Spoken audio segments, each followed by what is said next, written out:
we will spend an hour together. And there are just two issues I want to update on before, two or three issues, before we go to the rest of the media. First, I want to speak a bit on our regional hospitals and the health sector. Now, I want to make it clear that across the 6 new regional hospitals, that is at the Kendron, Diamond, Lima, Enmore, number 75, and Bat, there has been tremendous benefit as a result of these investments. And I want to go through the stats so far.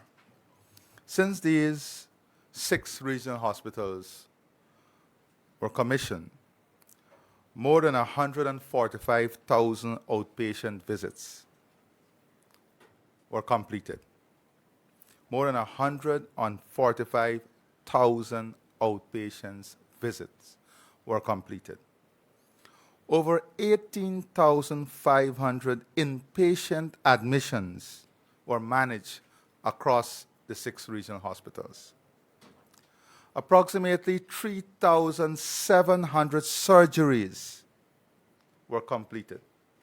3,700 surgeries were completed. More than 1 million lab tests were completed. More than 1 million lab tests were completed. Approximately 82,200 X-rays were completed. 37,700 ultrasounds were completed. And 13,680 CT scans were performed. More than 101,000 specialist clinic attendants covering surgery, gynecology, dentistry, ophthalmology, ENT, name it, a wide array of service. Approximately 2,400 babies delivered. Nearly 280,000 prescriptions were completely filled at these 6 regional hospitals. And if you look at some highlights, at the Diamond Regional Hospitals, they recorded the highest inpatient and surgical workload with 4,705 admissions, 967 surgeries, and 4,797 CT scans. The Enmore Regional Hospital recorded the highest outpatient activity with 36,670 visits and the highest X-ray workload with 21,131 X-rays. The number 75 Regional Hospital completed more than 351,000 lab tests. The Lima Regional Hospital conducted more than 289,000 lab tests. Now, importantly, waiting time. Approximately 10 minutes for emergency care and 30 minutes for outpatient service. That is the average waiting time across the board at these 6 regional hospitals. That outperformed most hospitals globally, especially public hospitals. 10 minutes for emergency care and 30 minutes for outpatient service. The Kendron Regional Hospital recorded 8,760 ultrasound and 61,700 lab tests. And the Bat Regional Hospital delivered 25,601 outpatient consultation, 58,755 lab tests, and 11,024 X-rays. Those are just some of the numbers to demonstrate to you how important these investments were and the level of care and service that these investments are delivering to the people of Guyana, to the people of these regions. And these investments have revolutionized healthcare in our country. If you speak to people who utilize these services, predominantly, overwhelmingly, they will tell you all of the positive stories. That is not to say there are no challenges. in every system, there are challenges. But these challenges are not at a scale that some would want to reflect it as. Overwhelmingly, the performance of these hospitals, the medical teams, the lab teams, the nurses, has been exceptional. And I want to commend the entire team who are working around the clock to deliver better health care. Importantly, we have major hospital projects that are also planned. The Maruka Hospital is 46.5% completed now, almost on target. The Cato Hospital is 51.9% completed, almost on target. The Lethem Hospital is 49.8% completed, almost on target. The West Namara Hospital is 21% completed, almost on target. And the Bartica Regional Hospital, with a contract value of $254 million, their formal construction has not commenced. The preliminary design is 95% completed. That is where we are. In relation with the Maternal and Pediatric Hospital and the New Amsterdam Hospital Complex, as you know, there is an ongoing ICC arbitration commenced on the 28th of July 2026 in accordance with the contract term after both contracts were terminated on the 23rd of July 2026. So that is an update on our hospital projects. Now, I also want to address briefly the issue of the fact, basically, that our fifth production vessel set sail from Singapore in early August 2026, and it is expected to arrive off Guyana's coast this week, with first oil targeted for the fourth quarter of 2026. This vessel was built by MODEC for the cost of US $12.7 billion. It is the largest FPSO in Guyana's fleet, designed to add roughly 250,000 barrels per day and push national output above 1 million barrels a day for the first time. Currently, our 4 operating FPSO, Lisa Destiny, Unity, Prosperity, and One Guyana, produce roughly between 900 to 920,000 barrels per day. As you would have also been aware, the production sharing formula has never changed. It remains exactly what was written in the 2016 agreement. Royalty first, then up to 75% of production can go to cost recovery. And whatever is left is split evenly between Guyana and Stabroek co-venturers. It is important for us to understand the concept of profit oil that the agreements speak of. Guyana's share of Stabroek Block oil has increased from 12.5% to 39.8%. This has occurred, as I said, because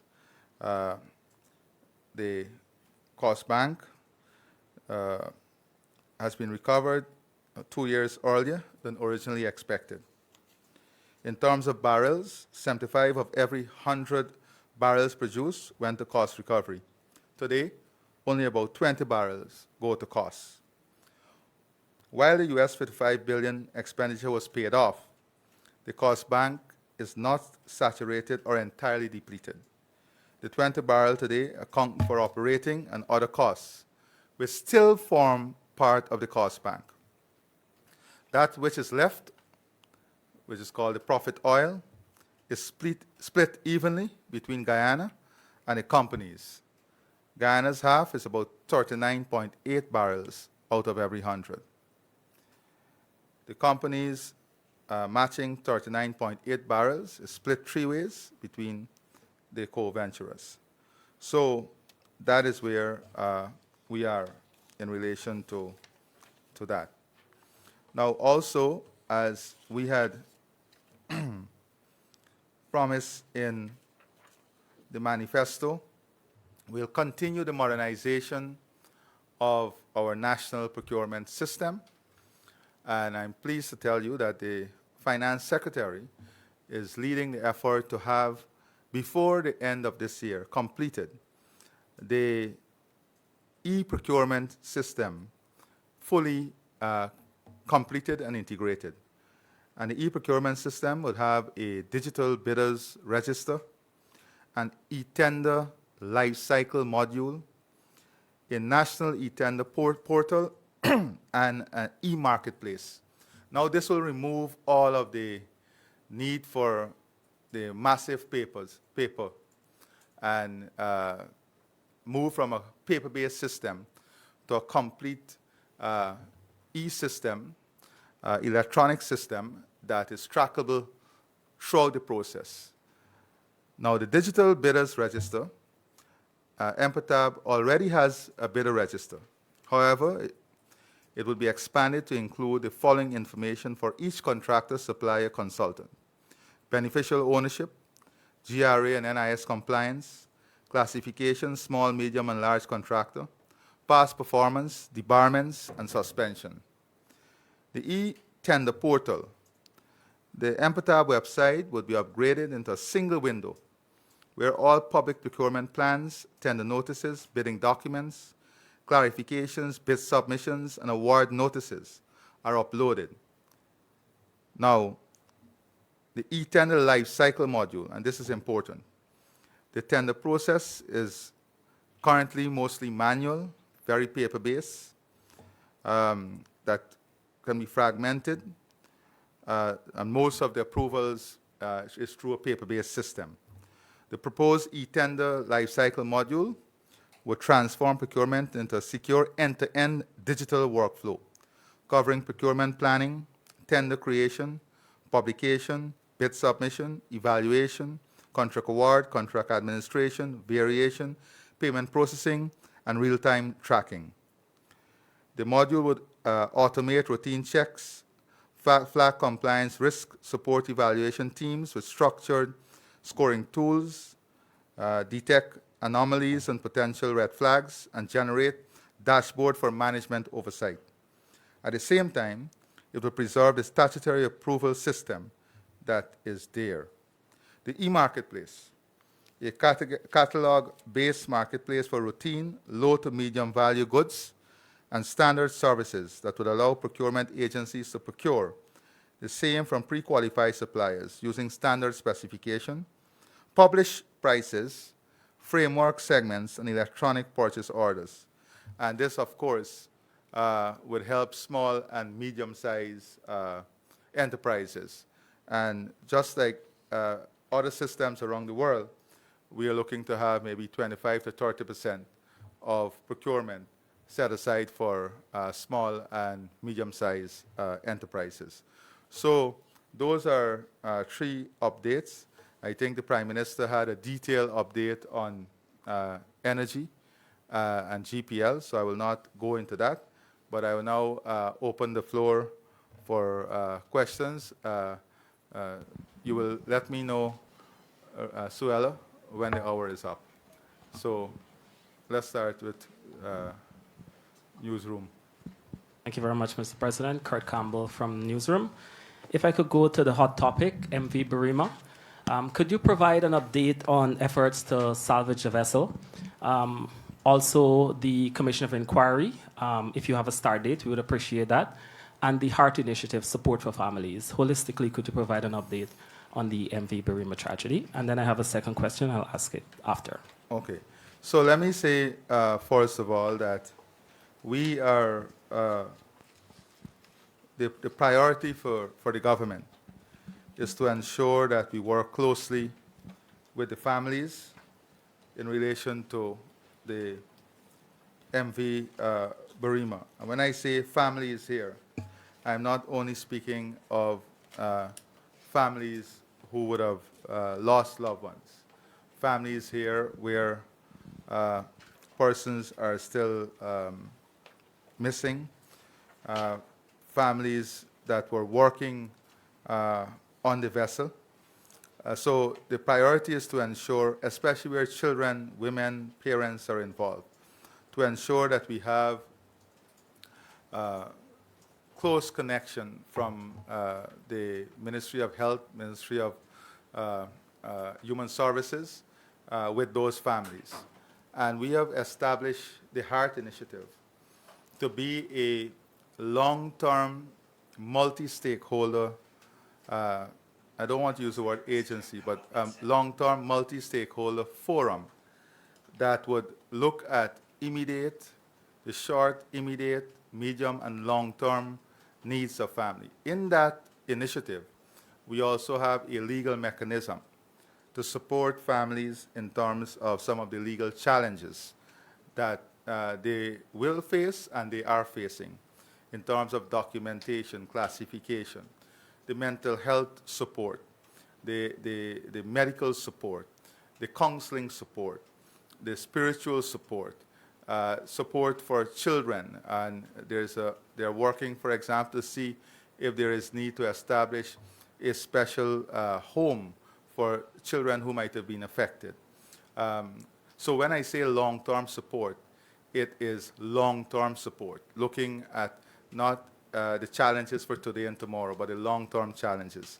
And also, of course, other issues of material and other financial consideration and needs. Those are the things that the HEART initiative, so they're looking at social, emotional, mental, medical, family, everything, holistically.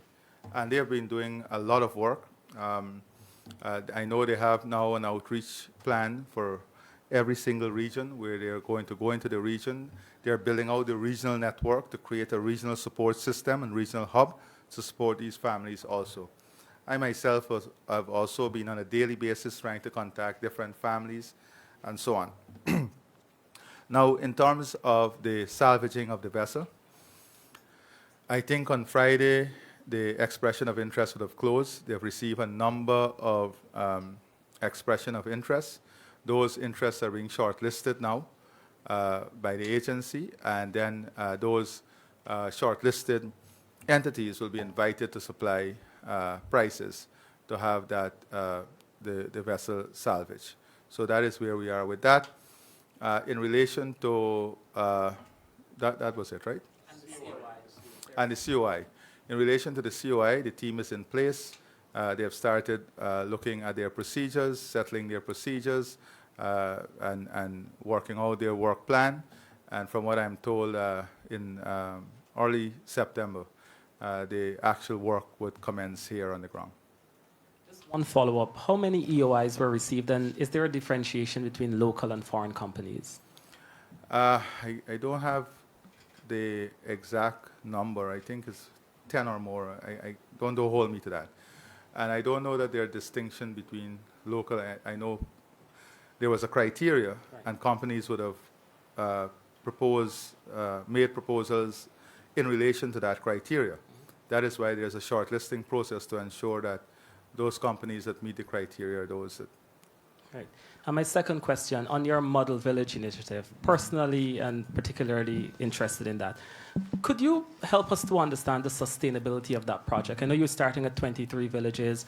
How does it move into the future? And on implementation and financing, could you say what's the timeline for these projects? Where's the funding coming from? I read that 8 billion is in the 2026 budget, but this may be multi-year. Could we just talk generally about funding, timeline, and sustainability of the project? So we're hoping that's why it's the pilot. So because we want to take this across all villages, starting with the heavily populated areas, and it will be financed from the budget, and that's important. It will be financed from the budget, and it is a model village because it's create that ecosystem that brings together family, community, economy, the social aspects and considerations and all of those things to coexist to give persons living in those villages a quality of life and a sense of belonging. It also look at issues of security, safety, recreational facility, mental health, wellness. All of those things are incorporated into what the model village would evoke. So we are hoping that very soon we can start the pilot, and then we'll move on with the pilot to the other villages.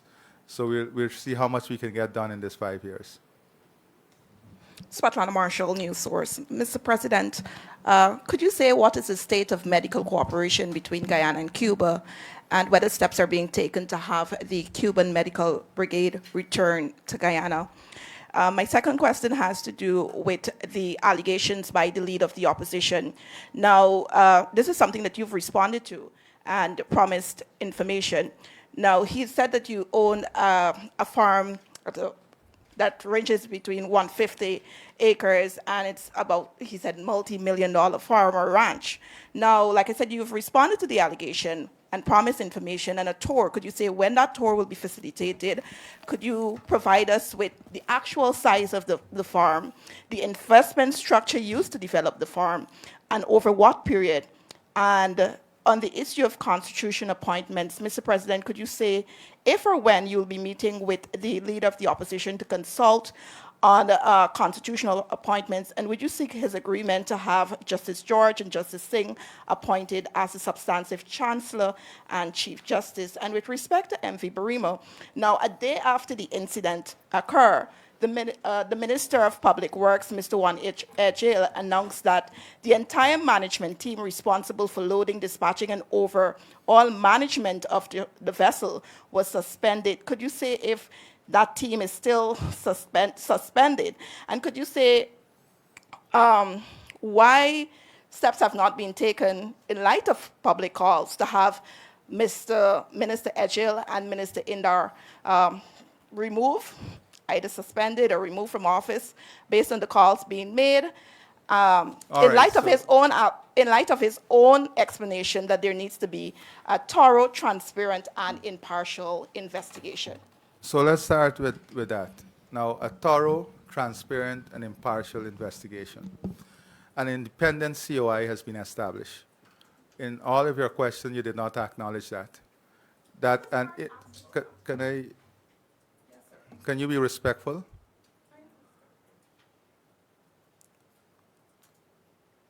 You did not acknowledge that we have an independent COI established to determine everything that you're speaking about. I am not going to add to speculation or be part of speculation. I believe that if we honestly and truly want an independent analysis, a transparent analysis, then the COI, having been established, provides that opportunity. That is why the independence of the COI was critical and important to us. The COI, having been established, will conduct its work, make its determination, its recommendation, and then we'll take it from there. I would not prejudice any action, save and except those that are essential in the period from now to the end of the COI, which include looking at the safety. That is why an independent team has been established to look at the safety of every vessel, to look at the current gaps and to have those fixed immediately. That is as it relates to the MV Barima. I would add nothing more to that. The work of the COI is the work that I will base my action on when their recommendation comes to me. I think having established the COI independently, we have to have respect for the work of the COI. In relation to my farm, which everyone is aware of, that has been established a long time ago. The first loan was sometime in 2012. I've said, and again, you repeated the allegation of 150 acres. And I said publicly that it's not even half of that. I've said that I've declared every single thing in relation to my farm to the Integrity Commission, and I have a statutory responsibility to do so. Many leaders in the private sector have visited, and I said that I would go live from the farm. I said I will go live from the farm, and at the appropriate time. I have nothing to hide. Every single thing has been declared to the Integrity Commission, and it's nothing close. But of course, you would love to repeat the headline and the allegation because you have a motive. And the motive of the opposition leader was clearly the falsification of information. And I've made it very clear in that release, and I have nothing more to add to that. I have nothing more to add to that. I have nothing more to add to that. I have took loans, documented, and also submitted to the Integrity Commission. I have reinvested and reinvested. And I wish if I could get even 20% of what the opposition leader is purporting. So I made it very clear. I have nothing to hide. Every single thing that I own, has been declared to the Integrity Commission. Every single thing that I own has been declared to the Integrity Commission. Now, in relation to consultation with the leader of the opposition, already Minister Teixeira has written on different matters that constitutionally we should write on in relation to the leader of the opposition. And those matters are being dealt with.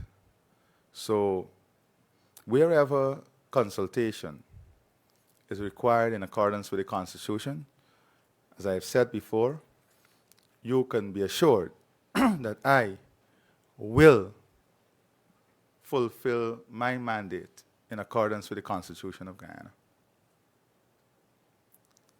And Cuba?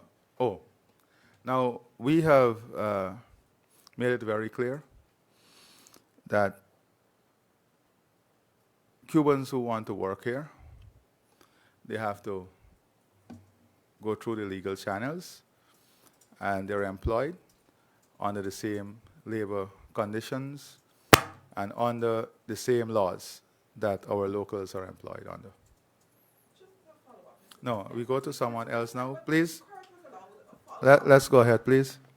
We have a number of persons with their hands up. Please, go on.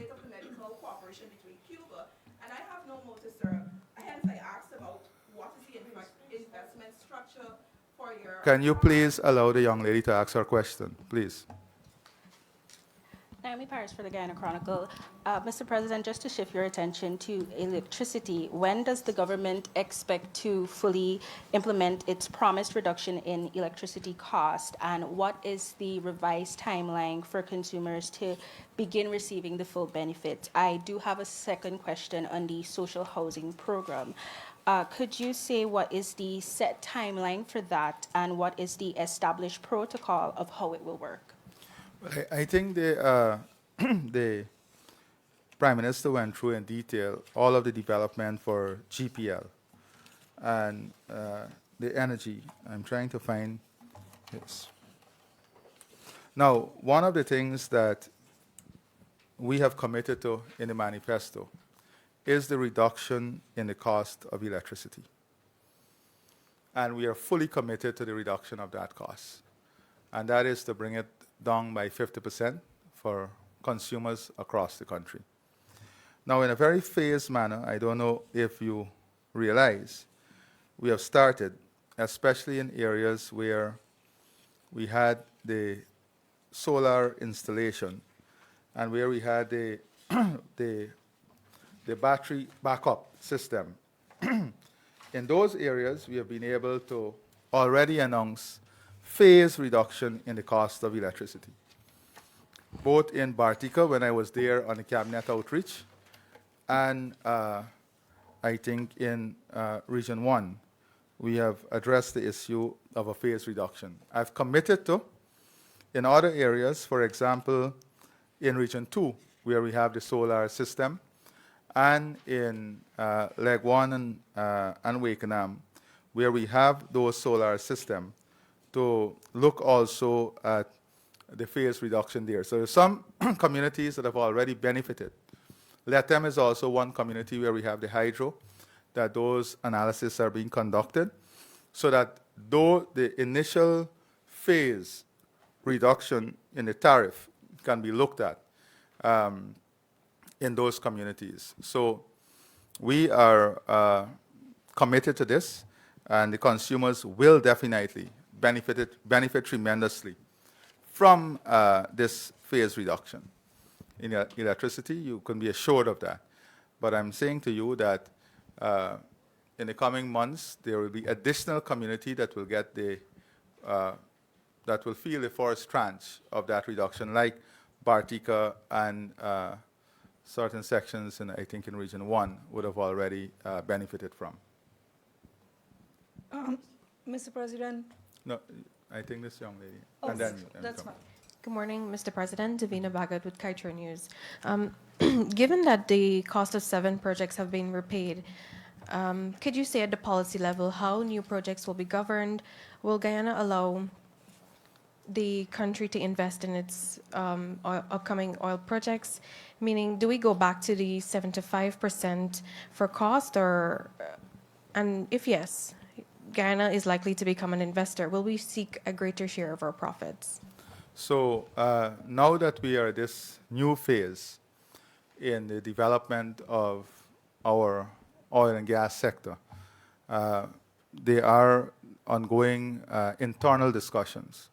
And of course, we will also seek the expert advice on this matter to make a determination on how the next phase of projects will be treated, having regards for the state of the global sector, and of course the need for investment, the structure of that investment, where the investment is coming from, and also, of course, all the other exploration that is going to take place. So that is something that is current. I can't tell you now what the final position will be, but that is currently being analyzed. And if I may, given that the operations are now risk-free, is your government likely to engage Exxon to modify the terms of the deal? And finally, from me, Bloomberg recently reported that the oil curse is hanging over Guyana's head, citing weak institutions, contract terms to capture the full benefits, just to name a few. How do you respond to that? So Bloomberg made an assessment, I think, that is based on a perception and their own perception. For a matter of fact, in the article, the guy said he met me in a bar. And I can tell you now that I was at a public engagement at the Marriott. I came down from that engagement, and out of courtesy, he was there and he asked me if we can meet because he was leaving the next morning. And I met him in the lobby of the Marriott. So that tells you something. Now, if you look at the IMF report, that is very structured, that is fact-based, that has empirical evidence, that does a thorough analysis of the economy, that speak to institutions, that analyze the institutions themselves, you will see what the IMF report said. And the IMF report that is fact-based, based on empirical evidence, based on structural analysis, done by professional economists and global thinkers, independently evaluated. They said that our economy is healthy, that the way we are managing the oil resources, the way we are managing our revenue is commendable. And I'm just summarizing. They spoke in a laudable way about our development parameters, our priorities, and our focus. So if you look at that compared to,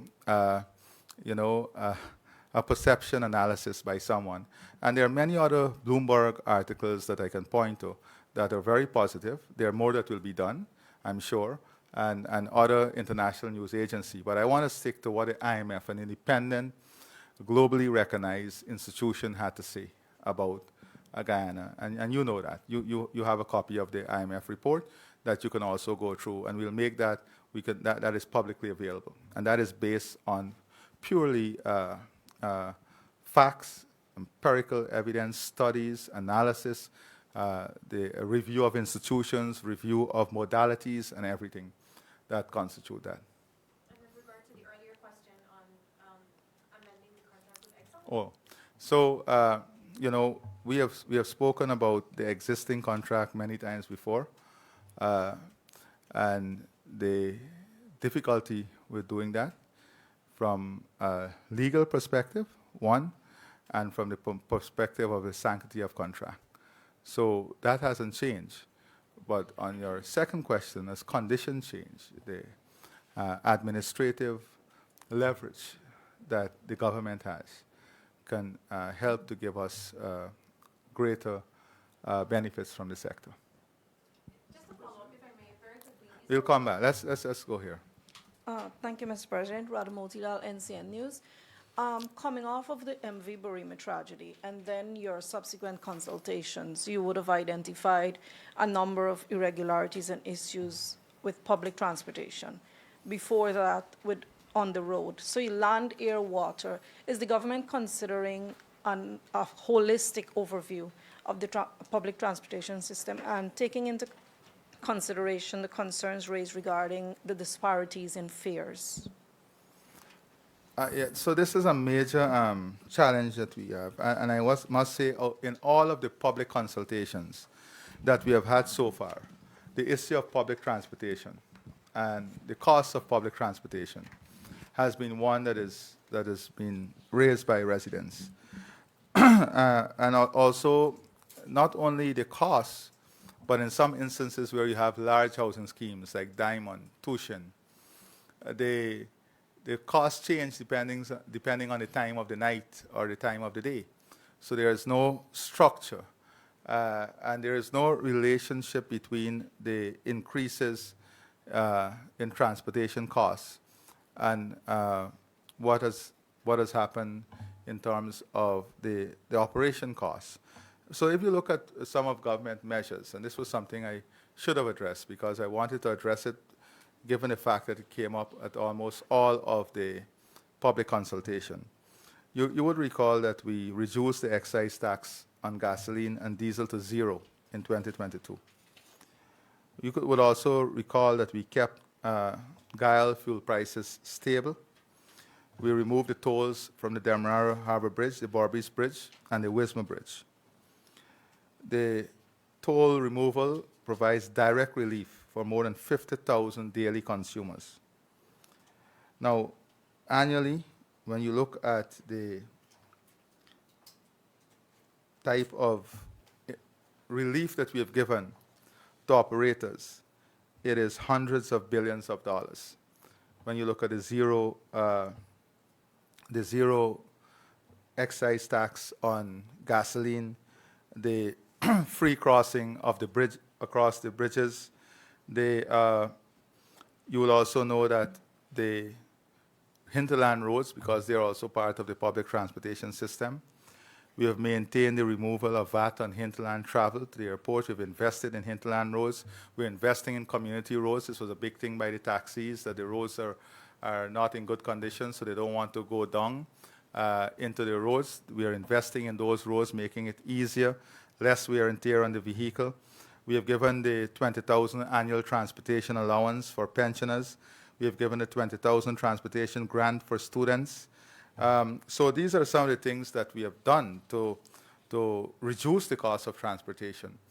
But I think there has been a constant call for either a public-private transportation system or a public supported transportation system. Some people believe that it should be a transportation system that support the elderly and children. So these things, having the consultations and having them raise the consultation require policy makers to look at the entire ecosystem and to see how we can come up with a formula that will address this issue holistically. And we plan on having some consultations also with the public transport providers themselves so that we can have intervention that is holistic, multi-stakeholder based, and one that represents the interests of all the stakeholders. Shabral. Mr. President, good morning. Morning. Could you be more precise with respect to the acreage of your farm? And so what more can government do to assist with the rising cost of living? And thirdly, to what extent are you worried that these persistent allegations of corruption can result in the defeat of the party at the next elections, or probably a minority government? And what plans does your government have to amend the procurement legislation to ensure that there is broad representation by the opposition and the civil society on the NPTAB board? So I mentioned earlier, in keeping with our manifesto, the modernization of the procurement system. Now, that system that I've just spoken about is going to be available for the whole public. So from end to end, anyone can go on the electronic system, any bidder, and get and see from the bidding all the way to the award of the contract, every aspect of the bidding process. But in terms of being involved in the decision-making process in the award of the contracts, that's what I'm getting at. So remember, Shabral, remember that in terms of the decision-making of the contract, the present law is that the evaluators and the tender board make a recommendation. That the government or cabinet has no role in saying that this contract will be awarded. We can offer a no objection or not. So that is the current system. The tender board itself is made up of multi-stakeholder persons representing private sector different interests. So that is already there in terms of the tender board. Now, when we launch the digital platform I've spoken about, that would necessitate maybe some amendments in the legislation itself. Because when you launch the digital procurement system, you also have to have that blacklisting system working, because then you'll have contractors that are not delivering on time, or contractors that have a number of outstanding projects, all of which will form part of the evaluation. But now it is completely paper-based system. So when we go to the electronic system, all of that will be available. So you, Shabral, can go and see this contract was awarded to Mr. X. And when you look at the system, you will see that Mr. X got 20 outstanding work. So that is what the system allows. It allows full access to information, greater access to information, and that is critical for the transparency of the entire system. Now, in relation to the issue of the allegations, and I'm happy that you mentioned the word allegations, it is clear that the opposition, and it's interesting that you will ask me about the farm, that I said to you is completely declared to the Integrity Commission, the 60-plus acres of farm. I'll get the exact figure for you, but I'm saying it's not even half of what he said it is. The farm is there since 2012. But similarly, I don't see, when you speak about corruption, you're talking about someone with allegations who are making these allegations. The person who's making the allegation has himself indictment by the U.S. I don't see this being highlighted. He himself having allegations of murder. He himself having allegations of robbing the country and its taxpayers hundreds of billions of dollars. So, in any fair system, credibility is important. How credible is the person that's making the allegation? How credible are the allegations? And in the farm itself, you've seen the credibility, even from the acreage. So there is a move. I agree with you. There is a move to paint the administration or paint the president in a particular way. And I am very clear. My advice to every single person is to utilize the courts when wrongful allegations are made against you, when you are being maligned. I would encourage everyone, because the irresponsibility that exists on social media is something that has to be addressed. People have children. The irresponsibility that goes on social media. And the only way to deal with it is that people have to take action. They have to utilize the legal mechanism so that the facts can be established. So that they rush to create a headline mischievously, not based on facts. Let me give you another example, Shabral. Before the elections, and it's clear that it was designed, there was this interview. After the elections, the same person who did the interview had a big public apology on Facebook. And even the person who carried the interview did not carry the apology.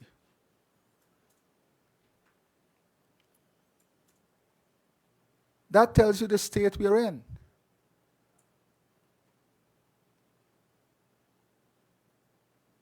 You have someone who is being sought after by the US government for extradition, that first accused the government of Guyana. Accuse the government of Guyana. We have nothing to do with that. But that seems not to be an issue. That seems not to be an issue.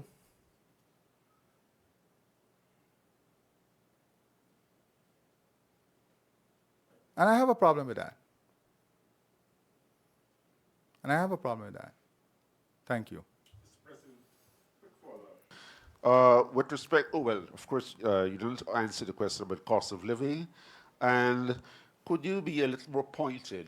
Is it that government does not want to amend the legislation to specifically include civil society and opposition reps on the NPTAB board? And as I have to make my last question, what plans are there for a national oil company? You abuse the mic there, Shabral, but we'll go on. So let me say that I'm not saying that, Shabral. I'm saying that the modernization of the procurement system is ongoing. A major component is the e-system, the digital procurement system. When that is completed, it will necessitate amendments in the legislation. We already have a board with multi-stakeholder representation, which you're aware of. Now, what we can do is to look at the representation that is there and to see whether it's adequate given the growth that is taking place, or whether we need to amend and add on to what is there because of the load of work and the growth and the expansion in projects. All right? That's the first one. The second one is, and then the third was what? Okay. So on cost of living, you know, again, Shabral, I can go through hundreds of measures that we have already implemented. Yeah, yeah. I'm coming. If you give me a chance. Now, there are certain things that we don't have control over. The global environment and inflated inflation, imported inflation. Now, let's look at what's happening in the global environment. We produce crude oil, but we import all refined oil, or gasoline and everything. So we import back all the price differentials. Since the war, you know what has been happening. That is why I believe that we have to have a refinery. We cannot have crude oil and don't have security of supply, one. And security brings with it the stability, and then give us some shield against shocks that are currently existent. So we have to, I think, and there are interests in the refinery, and we're hoping that we can have investment in that refinery. And that refinery can be linked to what a national oil company can look like. Not as an investor, but, you know, a company that looks holistically at the entire ecosystem in terms of the supply. There are also the issue of how do we increase our security in terms of storage, whether you have 30 days storage, 90 days storage, or 120 days storage, because that is a major problem. If our storage remains where it is, then it's not matching the development aspirations of our country. So all of that can be looked at in the entire ecosystem of a refinery, a storage, and where we want to position Guyana. No, Shabral, you're too senior to do that. Now, the refinery, the storage, and all put us into a larger ecosystem, because I believe that we must be an important supplier in the energy market, whether it's fuel, and that is why DR and the rest of CARICOM is important in this whole ecosystem, so that we can build out a trading mechanism that look at refined products, that position Guyana as a supplier in the region, whilst we build our own national safety system and our own stock, but positions Guyana also to have greater economic benefit. That is important, and that is, I think, where we have to go. In terms of, so that is one issue, the imported inflation that every country has experienced because of what is happening as a result of the war, increased prices. That drives up the price for fertilizer. One of the largest supplier of natural gas is Qatar. They're almost taking off stock now. So fertilizer is being affected. The farmers are being affected. All the agrochemicals, all of that the cost is being affected. Pharmaceutical costs is being affected. So all of this, when fertilizer costs increase, the cost of food prices also goes up. But we have also changed our eating pattern in the country, and that is something we have to address. More persons today are shopping in a supermarket than were shopping in a supermarket 4 years ago. If you look at the margins in the supermarket, you will see that the margins are far different from the margins in the normal market. So that's a cultural issue that has come upon us that need to be addressed. The same person who was buying sweet potato and cassava and plantain in the market are now buying it in the supermarket. And they have a whole different margin of profit because, of course, they have higher overheads and the AC and shopping in that environment, sometimes rental and so on. So that is another issue, the changing shopping pattern, the changing eating pattern. You know, even you now is eating out a lot, more than before. So people are eating out more than they were eating out 4 years ago. The average family is visiting a restaurant more than they're doing 4 years ago. That is also an issue. More people are cooking less at home than they were cooking 4 years ago. So that's another issue that we have to address. I'm saying things that we have to address. And then, of course, we have the issue of the exorbitant profit lines that the retailers are charging, or the add-on, if you want to put it that way. So the farmers, when you go to the wholesale market, the farmers are saying, look, we're selling plantains at X dollar. But when it gets to the market, it's 10x. So we may need to look at the creation of farmers' markets across the country as a permanent part of our buying ecosystem, so that farmers have direct access to the market. So that's another possibility. And look at the case with, how much more time here? 5 more minutes. And look at the other issue, Dennis, with the water. You asked me a simple question about water. Water is basic human necessity. We're a land of many waters. We have bottling companies existing here forever that can increase production to meet any amount of local demand. But look at the quantity of foreign water that is imported. When you look at the cost of water, producing water in a bottle, at between $16 to $36 per bottle. And you've seen already how a policy initiative has driven the market to some advertisement I saw, suggested retail price for water to $100. The government is not in the business of competing. We want to enable the private sector. The government has a responsibility of creating the enabling environment for the private sector to grow and expand business. As far as I'm concerned, government has no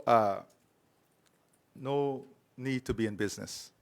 However, there are certain important and essential commodities like water that has to be addressed differently.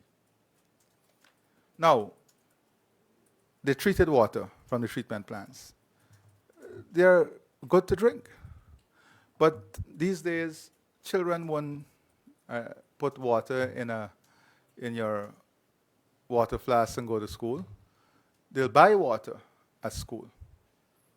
So every single person would feel that cost of water at every level. From your children, you go to work, you buy water. Your children go to school, they buy water. Your old parents go to collect the pension, they buy a bottle of water. So when you look at that, it's magnified at the family level. So we have to address this issue of cost of living from different perspectives. No amount of grant will address it. Grants are there to support different level of vulnerability and to support injection for family income. We have to address it in a structural way. What is happening between the farmer to the retailer? What is happening in terms of the input costs? What is happening in terms of the input costs for the farmers? How do we address that? We have already removed the VAT, removed all taxes to help reduce that input costs. We have given subsidies to the farmers. So we have exhausted almost every policy tool to support the cost of production. We have removed the increases in the costs for D&I services, land rental fees, all that was increased by the last government. We have done all of that. We have done all of that. And we have arrived at where we are today. So we have to address this in its multi-dimensional frame. Cultural issues, changing eating pattern, changing buying pattern, the margins that are there. That is the only way. Has to be holistic. It's not only, and of course we have to be cognizant of what is happening globally and what is pushing prices up globally. That is what we have to do. Any new person? Yes, please. Good day, Mr. President. Luan Williams, DPI. On the issue of noise nuisance, what additional measures or initiatives is the government looking to roll out to address this problem?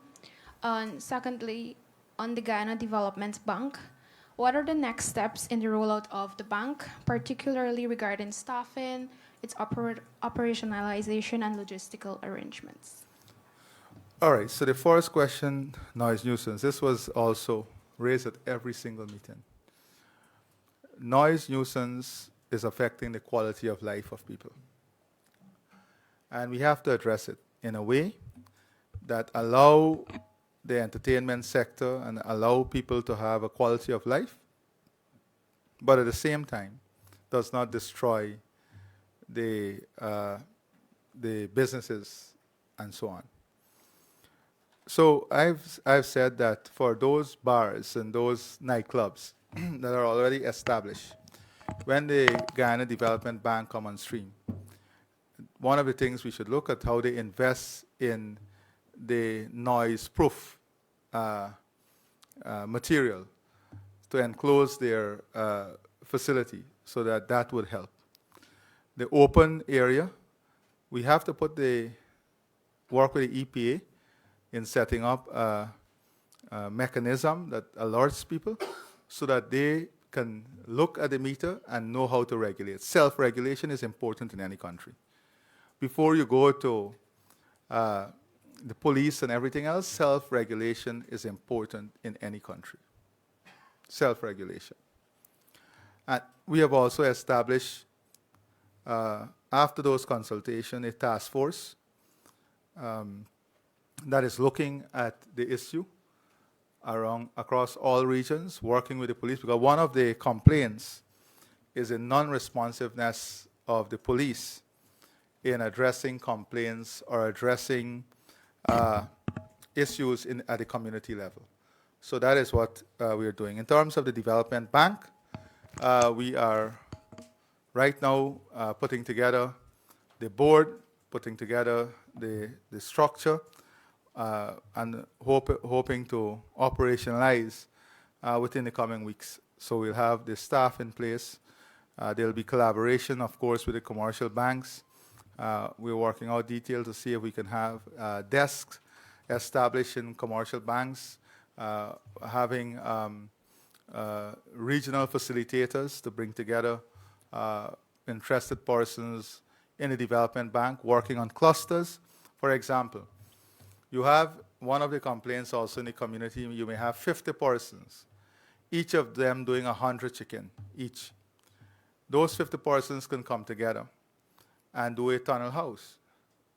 And you take away the complaints from the community, one, and you create a business ecosystem that will have lower mortality rate, higher returns, and better conditions. So that is what we're doing in relation to the development bank. We have started the sensitization, and I must say, the response has been overwhelming. There's a lot of persons who are very interested in being part of the Guyana Development Bank. So we are out of time now because I told you an hour. I'll take the new person, just your question, and then we'll go. Good afternoon, Mr. President. Cindy Chauve here from the El Dorado Beacon. Mr. President, I would have spoken with Dr. Constantine. He is currently in Region 1, and he would have highlighted all that's happening there for the past month. One of his major concerns, however, is the misinformation that is on social media, and that is inclusive of media houses like ourselves. It's inclusive of leaders, political leaders. Can you be kind enough, Mr. President, to lend your voice to this nation, since the onus is on all of us to help those individuals as well, not just the professional. A message to Guyana, and more so to all of us that are using social media. I think it is very much needed now, and I think it will be very impactful. Misinformation is always calculated information. Misinformation is a description, but it's calculated for a specific purpose. So whether it's media houses, whether it's individuals or leaders, misinformation is a calculated move by persons or entity to achieve a calculated outcome. Now, that is why around the world, the only thing that can combat misinformation are fact-based analysis, separating facts, understanding facts, listening to credible sources, and also sources that you can trust. That is important. It is very unfortunate that we can misuse social media in such a way. Misuse social media in such a way, even in a tragedy. The type of photographs that were shared. It's just, unthinkable. It's unthinkable. But I think in Guyana, there is a view that there are no rules when it comes to social media, and you can post whatever you want. That is why I believe that it is critically important that people utilize the legal system now to bring sanity to this whole thing. That is what is important. And I call on every Guyanese to use social media in a manner that has some sort of ethical basis, moral basis.